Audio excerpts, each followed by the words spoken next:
Yeah, we sent around like some minutes from the last meeting. So I think, and should I resend that, or does everyone have that? It's okay. Otherwise, I could just put it in the chat. But so maybe just to very briefly report on what's been going on. Just 3 points actually from my side, and then we can maybe exchange on any other ideas that we may have. So we still have these 3 main activities which are progressing more or less. So there is on the one hand the article that many in the task force are co-authoring as a response to the Nature article by Park and others, which is now supposed to be submitted to the journal Social Studies of Science. And Michael and I are still working on this right now. So, but we're, I think, nearing sort of completion of the next draft. So I'd say, let's say in 2 or 3 weeks, we'll circulate something, which was quite a bit of a challenge in trying to integrate all the comments that had been made and so on. But I think we're progressing there, and I'm so mildly hopeful that we can still submit that perhaps this year. Then there is the special issue on knowledge accumulation in environmental governance research in the Journal of Environmental Policy and Governance. That's well underway. So there are, I think, 7 or 8 papers accepted, 2 commentary papers, or not accepted, but they're either accepted or, let's say, in advanced stages of the review process. So that looks pretty good actually to complete this year or very early next year. Then, as the activity that hadn't like really started, hello Chandra, hello Marianne. There is a planned opinion paper on the challenges of knowledge accumulation. So that idea has been around for quite a while and hasn't or had not really gathered a lot of momentum. And Michael and I had talked to Dave Houtemer, who's also based in Wageningen here, and so we had a chance to talk to him last night, and he's actually happy to move this forward, especially in the coming weeks and months this year still. So I think we should sort of use this window of opportunity of a busy man to really drive this forward. So I think he's pretty much willing, but I think also anyone else who wants to contribute, maybe just send an email to Dave and push him a little bit, as we will also do, so that this really gets materialized. So I think there is a lot of ideas that are already there. So yeah, I guess he'll also get back to everyone who might be interested with some details on the further process. Hello, Ollie. Yeah, so that's sort of the quick update from these 3 writing activities. I think there has been also like an innovative session now at the ESG. I'm not sure if anyone here in this room had been involved in that. So that might be no. Okay. So then I think we'll hear later from them and maybe send an update also around on this. Yeah. Otherwise, what else is there to report? Any ideas for the future or anything else? So let's just open up to whoever has a comment or whatever. Perhaps I can just ask something, Jens, or comment on something. I just came from the previous session, or one of the previous sessions that was on the topic of whether, I suppose one way you could put it is, to what extent is our institutions fragmenting and breaking down globally, and is that interfering with transformation, particularly when you've got a whole lot of polarization happening as well.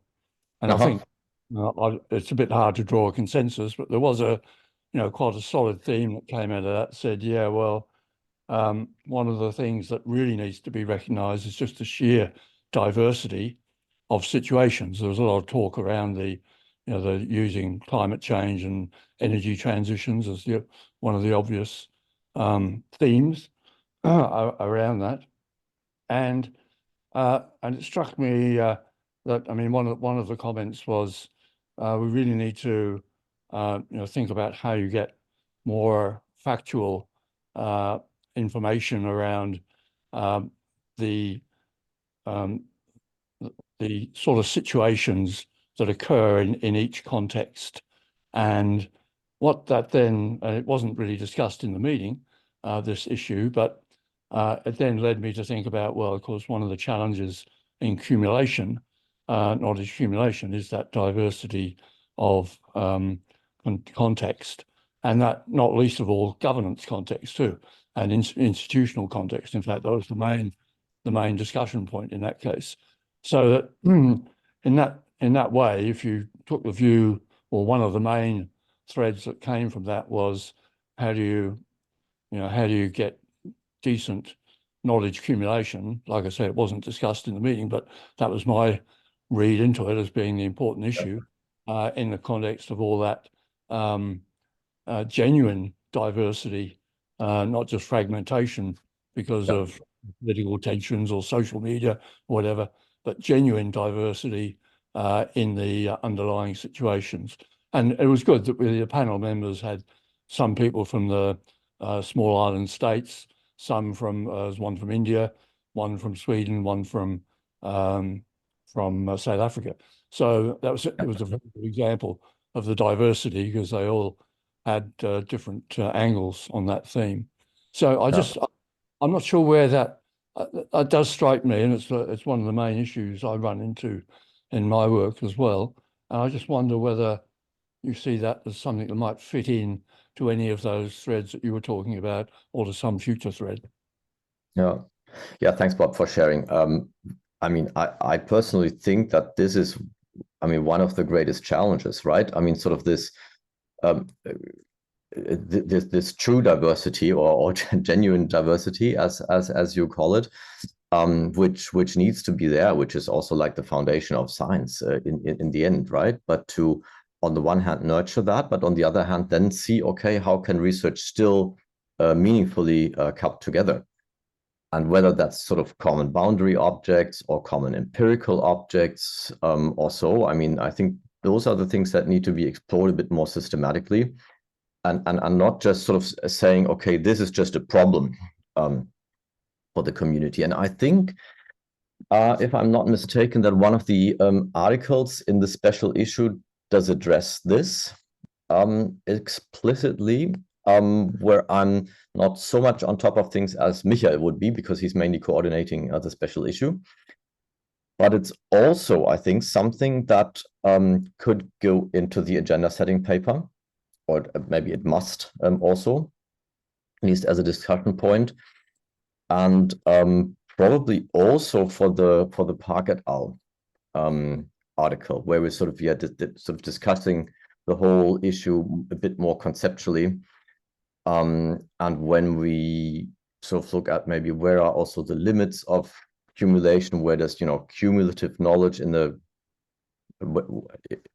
traditional sense, if there's anything like a traditional sense, sort of has its limits, right? Because at some point maybe there are just different perspectives on things, and then we need to perhaps keep them until some day when maybe we find common ground on these, but that may not be the ultimate goal, to find common ground on all scientific controversies. Yeah. So I think it's a hugely important point. Yeah, I don't know whether I don't know enough about archetype analysis and things like that, but whether that issue as well, in terms of saying, well, you can accumulate within certain contextual similarities, as long as you've got the most significant contextual drivers similar? I mean, an obvious one would be developed versus developing countries at a very broad sort of level, and that came out in the meeting, you know, that one of the tensions that's clearly there in an institutional sense is global versus a very diversified global south and a less diversified global north. And, you know, so that was and global north too often are still calling the shots in the international government context. So I don't know whether archetype analysis has something to do. Can I just ask also on that? I'm interested in your view on that. But when you said the agenda setting, is that the opinion piece that you mentioned? Yes, the opinion piece. True. Yeah. And which Dave has now committed to driving forward. Yes. Exactly. Okay, now I just wanted to call in Marianne a bit more, but now she left already. So, anything more to share?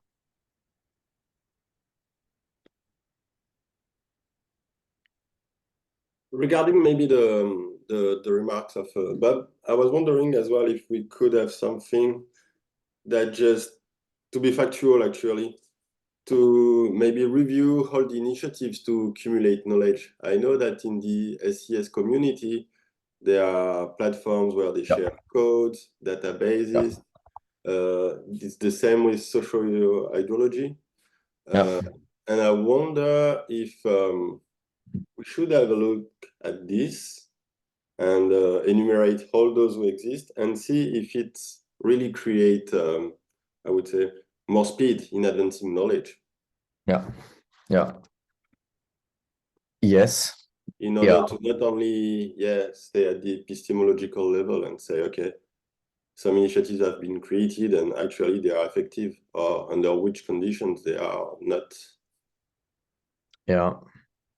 I think that's a good point, and partly this is something that Michael and I are now doing because we had been looking at the ESG community first, and now submitted a paper on that. And so, I mean, what we find, like grosso modo, is just a pretty high degree of fragmentation. So, and the next community which we're now looking at together with two students is the transitions community, you know, sustainability transitions, where we sort of upfront would feel that it is probably more somehow coherent, more clearly organized around some key works like Bachels and Rotmans and others. But what that means sort of for true cumulation, we shall see. So, and as well, the SES community, I think, would be a good candidate because there's also review papers on how the framework has been used and so forth. So there's quite a bit. So I'd say that that's one of the strongest candidates for where we would expect like some cumulative knowledge building because of the similar language that has been used and so on. I just heard sort of from some colleagues, you know, just by chatting, I said, well, yes, on the one hand, there are these efforts. On the other hand, then, if you sort of really look into what the papers, especially if they're empirical, more closely, then you'll also find that even though they sort of use, let's say, Ostrom's variable scheme and so on, that then in the end, they're doing things that might be quite different. So, and this again, I mean, this is just sort of from our perspective here to testing and to see, just an empirical question, I think, to, you know, to assess to what extent there is something that sort of really accumulates, or is it, you know, sort of different things under the guise of a common framework. I just don't know because I'm not too familiar with the community myself. But that would be something really to look at, because that would be, you know, especially testing the potentials of these common frameworks. Okay, thank you. But I don't know, how would you see it, Thomas? Yeah, so maybe there are two things maybe starting with the practices of doing science, and for instance, within conference, through sharing information, papers, databases, and so on. I think there are many ways of creating cumulation. For instance, there is the SAS communities where they have a common background framed by Ostrom, which helps a lot. Like you have a framework very well known worldwide, authoritative to some extent, and so on. And then they share how to test it, what databases allows to do this, how to code for this. And on the opposite, I would say, there is this framework in political science, the punctuated equilibrium framework, where for each conference, drones start by saying, you have to swear on the code to do this, you know. So there are different ways of disseminating the practices of cumulations. And I was wondering if we could, on the one hand, identify how we can create cumulations just by having the same framework, same theory, common definitions, and so on. And for instance, sharing data, sharing codes, we do it a lot in economics. And or truly within the practice, like, okay, I will do my research based on the other research and trying to do the same as them and changing a few factors in order to, you know, you create your paper in order to accumulate, not to be only innovative or original. So maybe identify the practices and having some, maybe one or two community that could be an example. Two. And then, I don't know, but finding a way to measure or count, maybe just count those obvious way of accumulate knowledge. I think that's a cool idea. It's a cool idea. Like this could be another paper. I think that's something else. Yeah, true. Just doing this in the sense of like really looking at what could be the sweet spots. So for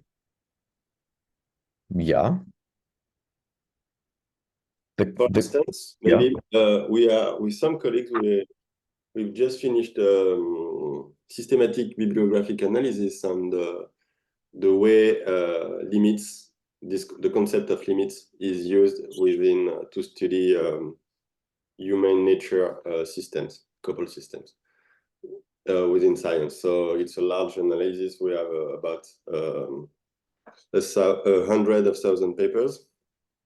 And then we identify 10 different ways of analyzing limits, conceptualizing them. And these are identified through clusters of researchers. And then we look at each of these clusters, how they are structured. Are they very central or not? Do they share a lot of information and so on? So maybe we can do this as well, having common themes, considering or hypothesize, assuming that there will be different communities on the themes, and compare how they are advancing, and then see the structure of each communities and comparing the structure and trying to have a link in between the structure of the community and the way the community advance new knowledge or accumulate knowledge. For instance, in our case, there is one cluster who is really rooted on the SOS framework with citations of Ostrom and so on, very frequent and very central in the clusters, while others are very fragmented, as you said. It's a sum of case studies and so on. And it looks that the one around Ostrom's progress way more quickly than the others, for instance. Okay. And that would help to identify conditions for creating accumulations. Yes. Yeah. How to take this further? Yeah. Because I feel like I would like to be part of such an exercise. Maybe just because there's so few people here today. I don't know. Would you maybe write a quick email to the group or so with maybe just a few bullet points or a paragraph or whatever on essentially what you just introduced. And then maybe we get some discussion online ongoing on this, and whether there's maybe a core team of people who'd like to drive this forward somehow, or maybe we could just use also like a larger group and distribute like task of analysis or so. No, sounds very cool, and also like very much into the productive direction, right? Sort of where Michael and I are sort of taking a community and then looking, okay, you know, where do we find things or where do we not? Sort of here, sort of it seems like the next step, right? So we're trying to identify where are the sweet spots. Okay. Yeah. Great. Thanks, Thomas. My pleasure. I mean, that does sound very interesting. I agree, and I would just wonder. I mean, just thinking forward, even beyond that a bit, you know, because that's a very large. That would be a very large step forward, I think. But is there? I mean, what struck me was that even though the question was generally about institutions in this previous session I was in, what started triggering my mind is that accumulation in the context of a very specific issue, a very big issue in that case, which was really, even though it wasn't framed that way, most of the discussion was around the problems that raised in the energy transition or the climate transition. I guess what would really make it something that a topic that bit would be if somehow it started to lead to how could it really help a major issue like that as well. Is that a way of viewing stepping stones to real impact? Yeah, the idea in the end would be to see. I didn't quite follow everything you said, Thomas, but you know, if it's, I wasn't quite sure whether that sort of exercise you're talking about, which I think sounds great, is it open to, you know, having a thematic topic like energy transition or whatever, you know, might be something more modest than that even, just to make it not too huge. But is it open to that, or is that another big step again? Okay, that was just an idea like this, so I don't have a clear idea in my mind, but I think both are possible, starting by the practices within a community that we do know. For instance, the SOS community, and I know they are creating a lot of different ways to accumulate knowledge, and maybe just checking if it's efficient or not, effective or not, or putting it the other way, having themes, as you say, energy transitions, flood analysis or whatever, and then look at the different communities, compare the different communities around these common topics, and see how do they evolve, and trying to identify if they have different structures and if the structures affect the way they evolve or accumulate knowledge. So, yeah. I don't know, actually. I don't know, but I think, yeah, we can start either from the practice or from the accumulation, I think. I mean, these could be really complementary perspectives, right? So on the one hand, like research happens in communities somehow, but it also happens on topics, right?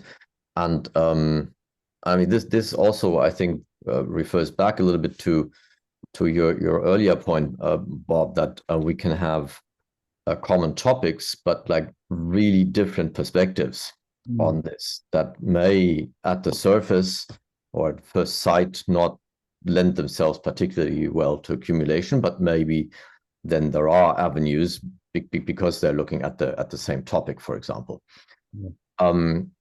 But yes, ultimately, probably accumulation will be on a certain topic, on a certain research question, right? That is, and typically communities should actually be organized in a way that the topics that they allow for looking at these topics in a common way, what we actually did, Michael and I, in our little analysis of the ESG literature, was that we also looked for where are these common topics. And obviously one of the biggest topics is somehow climate change.